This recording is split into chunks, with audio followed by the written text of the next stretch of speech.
કચ્છના માતાના મઢમાં મા આશાપુરાના સ્વયંભૂ બેસણા છે. માન્યતા કંઈક એવી છે કે આજથી લગભગ 1,500 વર્ષ પહેલાં દેવચંદ નામે મારવાડનો કરાળ વાણિયો કચ્છમાં વેપાર માટે ફરતો હતો.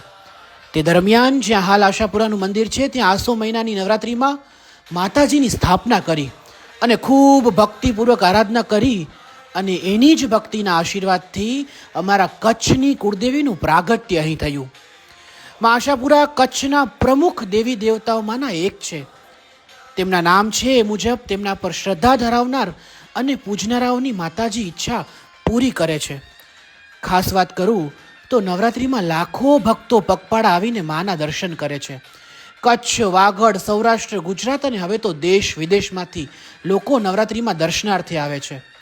સમગ્ર દુનિયામાં જે કચ્છીઓ વસે છે તે કચ્છમાં આવીને મા આશાપુરાના દર્શન કર્યા વિના પોતાની કર્મભૂમિ પર પાછા ફરતા નથી. સમગ્ર કચ્છની કુળદેવીએ અનેક પરચા પૂરીને પોતાના અસ્તિત્વની હાજરી પૂરી છે. માની મૂર્તિ કોઈએ ઘડી નથી. અમારી મા તો પોતે પ્રગટી છે સાહેબ. અમે કચ્છી લોકો અમારી માતાજીની સામે આંખ બંધ કરીને ઊભા રહીએ ને ત્યાં જ અમારા અડધા દુઃખ દૂર થઈ જાય છે. મા આશાપુરાને પ્રાર્થના કે સમગ્ર ભારત વર્ષને સુખિયારા કરે. તમે આશાપુરાના દર્શન કર્યા હોય તો કમેન્ટમાં જય માતાજી લખવાનું ભૂલશો નહીં.